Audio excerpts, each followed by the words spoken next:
In a preceding episode, you may remember, Commodore Crusader Rabbit had received disquieting rumors that a band of pirates still roamed the Caribbean. Rumors spread mainly, it must be admitted, by his good friend and shipmate, Bosun Rags the Tiger. To a true crusader, there was but one course of action conceivable. We'll attack and destroy the pirates just as quickly as possible.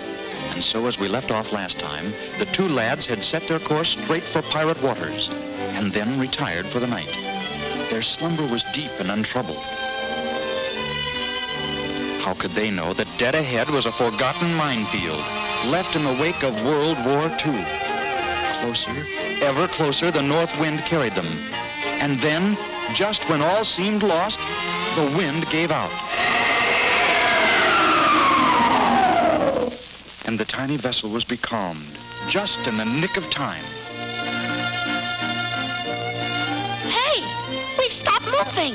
Yeah, don't worry. I'll fix that. Lucky we brought along this motor. Luckier still, they hadn't brought along any gasoline. And so, many hours later, when dawn finally broke,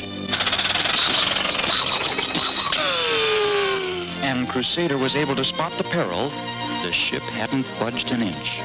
Nor would she, despite their frantic efforts.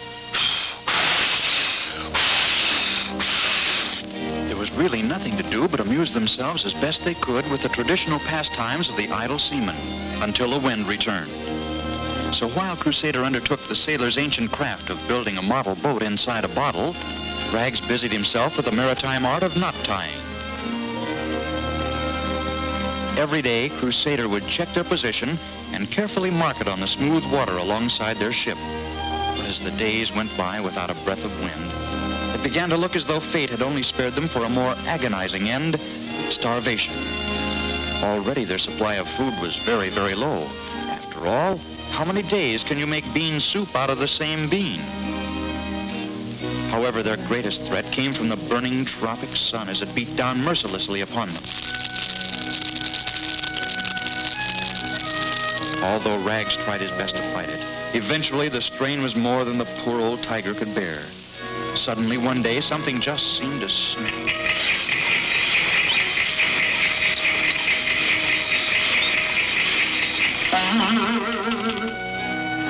Crusader almost immediately sensed a change in his friend.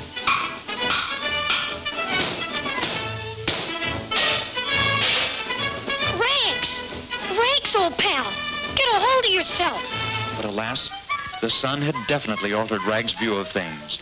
Instead of Crusader, Rags saw his favorite concoction, an all-round chocolate ice cream soda. Yeah. Oh, boy. Let me at it. Hey, Rags, snap out of it. It's me, Crusader, your old friend and counselor. But the spell only gripped Rags more firmly, and on he came. This is mutiny. Things certainly do look bad. How can tiny Crusader possibly pacify a giant heat-crazed tiger? Perhaps Episode 4, Monsters of the Deep, will hold the answer.